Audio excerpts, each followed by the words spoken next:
पहली मंजिल पर लोग वो होते हैं जिनको बसा औकात खुद अपने बारे में इल्म नहीं होता कि वो इस इल्म की राह पर, और उनकी तादाद 40,000 होती है। जो लोग इल्म बातिनी की दूसरी मंजिल पर होते वो दर हकीकत अहले हक के पहरेदार होते हैं।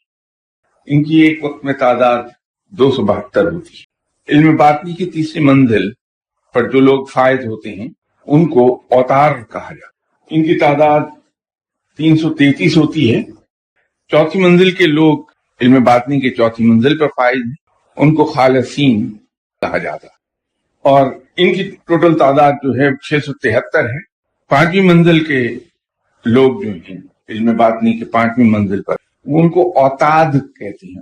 ये टोटल 233 होते हैं।